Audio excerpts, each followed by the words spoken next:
Pegar o osso tão fácil? Claro que não. A maioria no Congresso. A oposição reage, votado pelo povo, nas eleições. Tá um caos. Caracas, tá? A capital da Venezuela, dentro do território brasileiro, em busca e outros países já entraram, já tinham sido erradicados do Brasil. E aí galera, tudo bem com vocês? Bom, vamos para mais um vídeo do canal, novamente falando sobre atualidades, um tema que está aí aparecendo direto na mídia, constantemente.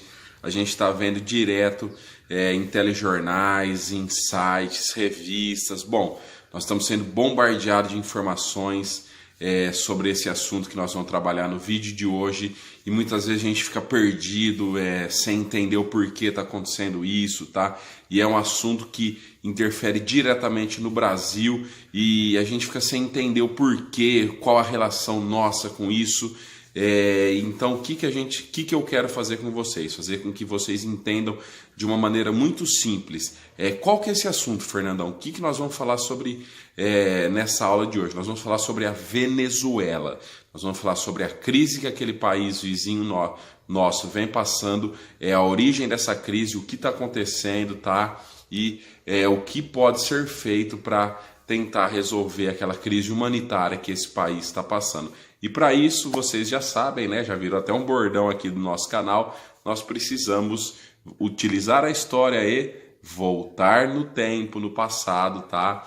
Mais precisamente no ano de 1999, quando nós temos o surgimento da figura central do nosso vídeo de hoje, que é a figura do eterno líder venezuelano Hugo Chávez. Bom, quem foi Hugo Chávez?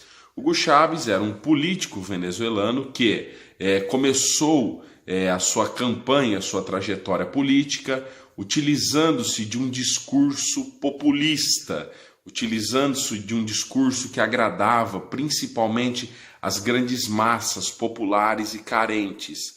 No ano de 1999, Hugo Chávez assume o poder pela primeira vez na Venezuela e ele ganha a eleição com uma grande quantidade de votos.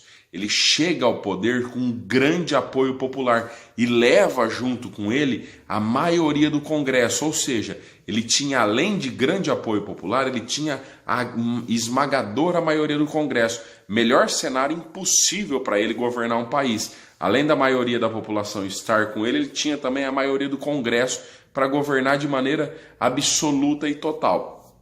O fato é que Hugo Chávez tinha tanto apoio da população e tanto apoio do Congresso que ele governa a Venezuela por incríveis 4 mandatos, de 1999 até 2013. Ele mexe na Constituição e vai governando a Venezuela pelo tempo que ele achasse que seria necessário para governar. E ele tinha o apoio do Congresso e da população para fazer todas essas reformas na Constituição venezuelana. O povo apoiava isso e o povo e o Congresso dava razão a ele. Mas Fernandão, todo mundo achava isso normal? Não tinha oposição a Hugo Chávez? Eis a questão aqui, meus queridos. Existe um ponto principal nessa história. Hugo Chávez não tinha praticamente oposição. Nossa, mas que mel que tinha esse homem, que mágica que tinha ele. Qual que era o segredo dele para governar de uma maneira tão absoluta desse ponto? Hugo Chávez, durante seu mandato, descobriu no início do século XXI que a Venezuela estava localizada sobre a maior reserva de petróleo do mundo, tá? Tanto que a Venezuela é convidada para entrar na OPEP. O que é a OPEP? A Organização dos Países Exportadores de Petróleo. Tirando os países da Península Arábica, que tem uma grande quantidade de petróleo, o único país que faz parte da OPEP, que não é da Península Arábica, é a Venezuela. Então, nesse período, é o período que nós chamamos de boom, ou seja, de explosão do petróleo. A Venezuela estava literalmente nadando em dinheiro. Então, quer cenário melhor para Hugo Chávez governar com amplo apoio popular, com amplo apoio do Congresso e com uma grande quantidade de dinheiro proveniente do petróleo. 96% da economia da Venezuela provinha do petróleo, ou seja, ele não tinha oposição. Era difícil você encontrar alguma forma de criticar o governo de Hugo Chávez. Ele promoveu uma série de mudanças sociais e econômicas dentro da Venezuela que fez uma verdadeira revolução social dentro da Venezuela. Ficava duro achar oposição a Hugo Chávez, ficava duro criticar Hugo Chávez. A oposição a ele até existia de certa forma, mas era muito pequena e muito velada, que nem vinha à mídia, nem se tornava pública. Por quê? Porque ele tinha uma esmagadora maioria. Tanto que Hugo Chávez é uma figura tão interessante de ser estudada que ele cria o que nós na história chamamos de socialismo, ou novo socialismo, ou então socialismo do século XXI, que é esse populismo, é esse político extremamente popular. Esse socialismo do século XXI, ou novo socialismo, ele acaba contaminando vários países da América Latina. Basta lembrar que o presidente do Paraguai, o Lugo, foi eleito também com esse discurso populista, entrou nessa onda do chavismo, né?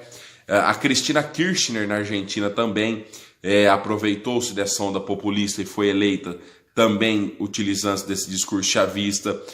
O Evo Morales na Bolívia também se aproveitando desse discurso de Hugo Chávez populista, foi eleito na Bolívia também.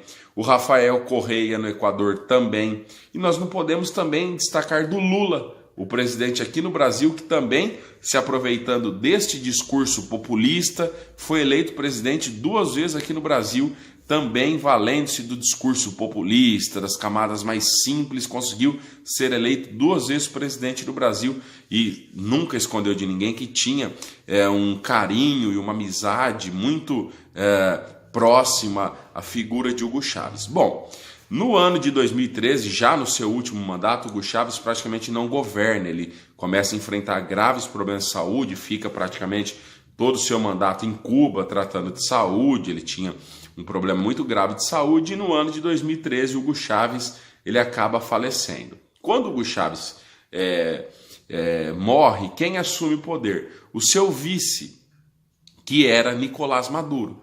E o que Nicolás Maduro faz? Nicolás Maduro, ele dá sequência a tudo aquilo, obviamente, que Hugo Chávez vinha fazendo. Então Nicolás Maduro apenas segue tudo aquilo que Chávez já vinha fazendo. Ele dá sequência a todos os projetos e todas as políticas que vinham sendo realizadas e praticadas por Hugo Chávez. Só que aí tem um probleminha. O Nicolás Maduro, ele pega uma fase, um momento um pouco mais turbulento que Hugo Chávez pegou. O petróleo começa a passar por um período de desvalorização muito grande. O petróleo já não valia mais tanto quanto valia na época de Hugo Chávez.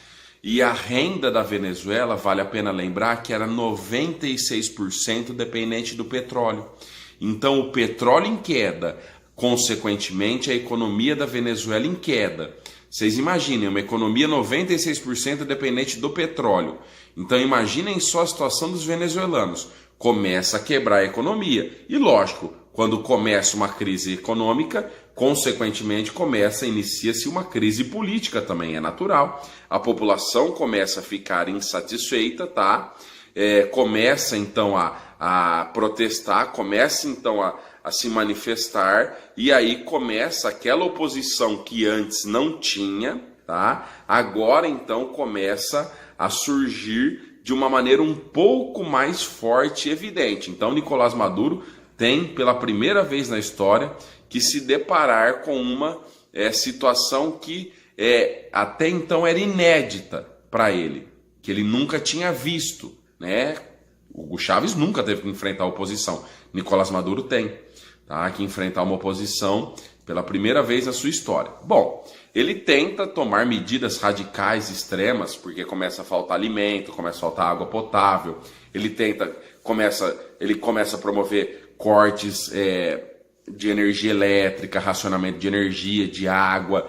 Ele começa a fazer horários de verão, mini horários de verão de meia hora para tentar economizar energia. Ele começa a destinar 90% da farinha para que seja feito pães simples, para garantir o pão, pelo menos para toda a população. Enfim, medidas drásticas e desesperadas para tentar, tá, conseguir resolver, sanar essa situação em que a Venezuela se encontrava naquele momento. É então que se tem eleições na Venezuela e, obviamente, ele se lança como candidato e, aos trancos e barrancos, ele é eleito presidente da Venezuela, o Nicolás Maduro, tá? Não com uma grande quantidade de votos, como o Hugo Chávez tinha, me desculpem, mas ele consegue se eleger presidente da Venezuela com uma margem razoável de votos. Só que agora em um cenário um pouco diferente. Perdão, tô com a gripe aqui, garganta tá legal para gravar, viu? Ele se elege presidente da Venezuela, só que agora em um cenário um pouquinho diferente e muito importante.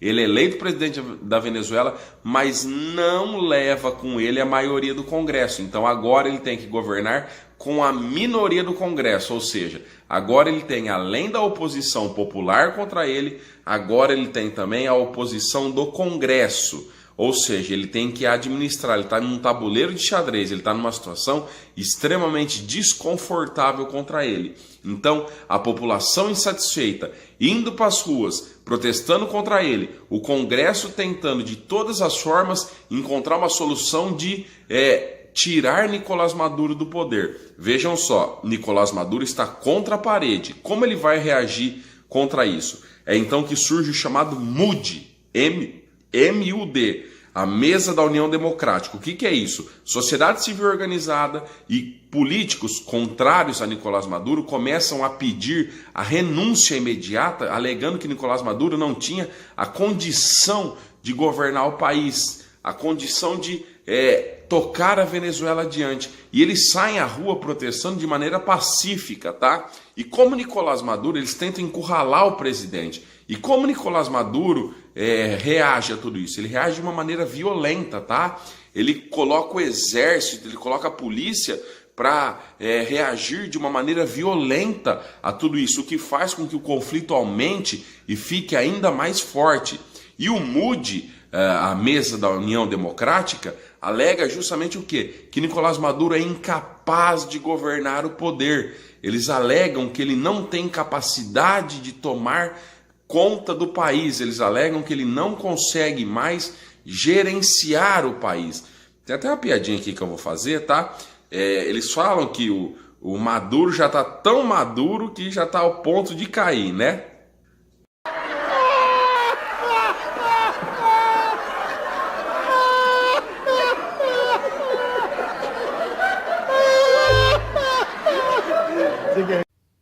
Eu sei que a piada foi ruim, tá? Foi fraca. Maduro, cair, né? Eu mereci o Carlos Alberto, mas eu tento, meus alunos são prova, eu juro que eu tento encaixar uma piadinha sempre boa, não consegui, mas eu vou tentar. Quem sabe um dia ainda eu consigo encaixar uma piadinha boa, tá? No canal. Se algum abnegado aí achou a piadinha boa, tá? Coloca aí, piadinha boa, isso ajuda na autoestima aí de quem tá gravando o vídeo aí. Tentei, me esforcei, mas foi o que deu para fazer, tá? A piadinha foi, enfim, tudo bem. Bom, Nicolás Maduro então reage violentamente a todos os protestos contra ele, tá? E não aceita de maneira nenhuma oposição, né? Lógico, você acha que ele vai largar o osso tão fácil? Claro que não. Então, a oposição de Nicolás Maduro tenta de outra maneira, tenta de formas legais. Senta lá, organiza um abaixo-assinado, tudo dentro do processo democrático legal, colhe lá todas as assinaturas possíveis, são milhares, milhões de assinaturas, e tenta fazer um abaixo-assinado pedindo a renúncia do presidente, tá? Dentro de todos os trâmites democráticos possíveis. Bom, Quando chega isso à apreciação do presidente, tá, Nicolás Maduro, o que ele faz? Ele simplesmente reconhece esse manifesto que é democrático e legal. Ele reconhece isso como ilegítimo, tá? Ele reconhece isso como ilegal, reconhece isso como um golpe e diz que não aceita isso de maneira nenhuma e, inclusive, conclama as novas eleições, no qual ele diz que este atual Congresso, como está, é um Congresso ilegítimo, é um Congresso ilegal, lógico, é um Congresso que ele não tem a maioria. Então, isso, e ele chama novas eleições para que sejam eleitos novos congressistas. Claro, ele quer ter novamente a maioria no Congresso. A oposição reage violentamente, sabota essa nova eleição, não participam disso, chamam isso de a fraude das fraudes, mas a eleição ocorre, tá? São eleitos novos congressistas, todos eles, quase todos eles, a maioria aliados a Nicolás Maduro, e Nicolás Maduro diz que sim, que estes são os novos congressistas. Então, meus queridos, imaginem a situação na Venezuela no momento como está. Você tem um Congresso legítimo, votado pelo povo, nas eleições que elegeram Nicolás Maduro. Você tem agora um novo Congresso, numa eleição de emergência conclamada pelo presidente, tá? No qual a maioria da população não votou, alegando ser um boicote, tá? Alegando ser um golpe. E estão lá, esses congressistas também. Eu não sei como eles estão fazendo, é ter congressista sentado no colo de congressista, dividindo a cadeira, senta metadinha num, metadinha no outro. Deve estar um horror, um espetáculo, né? Não se entendem politicamente, tá? A situação está um caos. Caracas, tá? A capital da Venezuela está vivendo dias de combate e conflito diário. Todos os dias a população sai às ruas para protestar, são reprimidos violentamente e, infelizmente, quem sofre com isso? A população, que não tem comida, que não tem remédio, que não tem nem mesmo produtos de higiene pessoal e básica. Como sempre, quem paga o pato literalmente é o povo, que na maioria das vezes não tem nada a ver com isso e só quer viver dignamente. Um salário mínimo na Venezuela hoje não daria para comprar nem mesmo 1 quilo de carne. É um drama, tá? Por isso que nós temos hoje tantos venezuelanos saindo, fugindo da Venezuela. E aí sim vem aquela parte que lá no começo do vídeo eu disse para vocês que afeta diretamente o Brasil. Eles fogem para várias partes, mas principalmente o Brasil, porque o Brasil na parte norte do nosso território faz fronteira com a Venezuela. Infelizmente, nós não temos como acolher a Venezuela inteira aqui dentro, mas nós temos já muitos milhares de venezuelanos dentro do território brasileiro em busca de uma vida melhor e mais digna. Isso já é um caso que preocupa as autoridades brasileiras, porque nós não temos como receber tantos e tantos venezuelanos, tá? É uma situação que pode, inclusive, afetar o Brasil. O Brasil tenta, da melhor maneira possível, acolher, cadastrar, humanizar esses venezuelanos, integrar, fazer com que eles façam parte do Brasil, arrumar emprego, regularizar a situação deles, mas é um drama. A gente poderia até estar fazendo, se vocês quiserem, um vídeo sobre a situação dos venezuelanos aqui no Brasil, que seria um assunto para um outro vídeo aí, se vocês quiserem, a gente pode até falar sobre isso. Mas é um drama que a situação vive na Venezuela. Qual seria a solução hoje? Talvez Nicolás Maduro renunciar do poder e deixar que a Venezuela democraticamente resolva os seus problemas.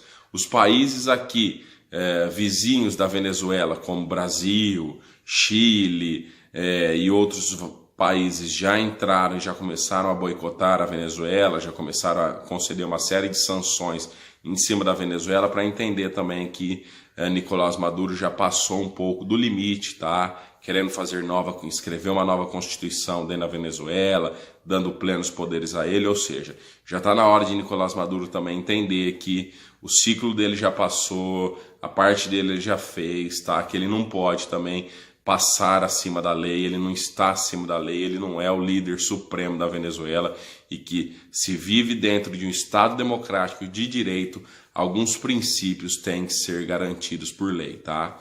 Ou seja, ele tem que ter um pouco de respeito, principalmente com o povo venezuelano que vem sofrendo e passando por uma crise humanitária. Basta ver como os venezuelanos chegam aqui no Brasil, tá? Chegam passando fome, desnutridos, muitas vezes trazendo doenças que até aqui no Brasil já tinham sido erradicadas há mais de 30 anos. Eles vêm trazendo essas doenças que já tinham sido erradicadas do Brasil, e doenças que seriam facilmente combatidas com simples vacinas, que lá não tem por conta dessa crise humanitária que a Venezuela passa. Bom, gente, esse foi o vídeo de hoje, tá? Espero que vocês tenham gostado. Peço para que vocês comentem, curtam, compartilhem bastante esse vídeo, tá? Peço para que vocês se inscrevam no canal. É muito importante que, além de se inscreverem, que vocês também, além de se inscrever no canal, ativem o sininho aí para receber as notificações do canal, para sempre vocês estarem sendo avisados quando a gente postar vídeo novo aqui. Se eu errei alguma coisinha, me corrijam também, tá? Peçam sugestões de vídeos sobre aulas, alguma coisa assim, tá? Eu tô sempre aqui postando alguma coisa nova para vocês. Espero ter ajudado mais uma vez. Sempre que possível vou postando. Um abraço aí, galera. Até a próxima. Fui!